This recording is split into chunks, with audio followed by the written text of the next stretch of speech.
সেটা হচ্ছে গণভোট এবং জাতীয় নির্বাচন একদিনই হইতে হবে। দুটো একেবারে আলাদা জিনিস।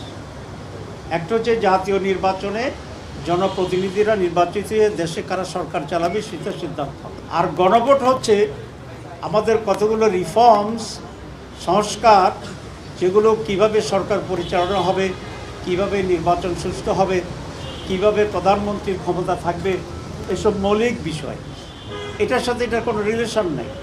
সেই জন্য আমরা বলেছি গণভোটের মাধ্যমে রিফর্মস কমিটি আলাদাভাবে এটাকে পাস করতে হবে। জনগণ যদি চায় রেফারেন্ডামে, জনগণ যদি হাঁ বলে পাস হয়ে গেল, জনগণ যদি না বলে পাস হবে না, কারণ এটা জনগণই সর্বোচ্চ ক্ষমতার পান। তো আপনারা যদি ভোটে হইল না, আপনি এক ভোট দিয়ে আরেকটা স্টেজে আপনি কীভাবে করবেন? এটা আইনগত বৈধ নয়। কেউ যদি এটা চ্যালেঞ্জ করে এটা বাতিল হয়ে যাবে। এটা হচ্ছে আপনার বাচ্চা হওয়ার আগেই নাম রেখে দেওয়ার অবস্থা। ছেলে নামে আপনি জানেন না, তো ততক্ষণ পর্যন্ত তো আপনার আপার হাউস হইলই না ভোট পর্যন্ত, তো আপনি কাকে ভোট দেবেন আপার হাউস? সেই জন্য এগুলো একটা, আবার যেহেতু তারা গণভোট চায় নাই, জনগণের চাপে সেন্টিমেন্ট দেখে তারা রাজি হয়েছে, কিন্তু প্যাঁচ একটা লাগাই রাখছে। আবার আমরা বলে আসছি যে কোনো প্যাঁচ টেঁচ এখানে আমরা বুঝি না। সহজ সরলভাবে গণভোট আগে হইতে হবে, আলাদা বিষয়।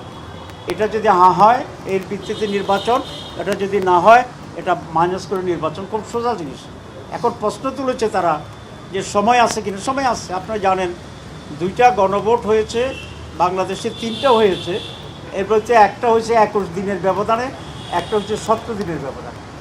আমরা বলেছি নভেম্বরের লাস্টে গণভোট করেন, প্রায় 1 মাসের বেশি সময় আছে। তারপরে আরও 2.5 মাস থাকবে জাতীয় নির্বাচনের জন্য। সুতরাং এখানে সময়ের কোনো সমস্যা নয়।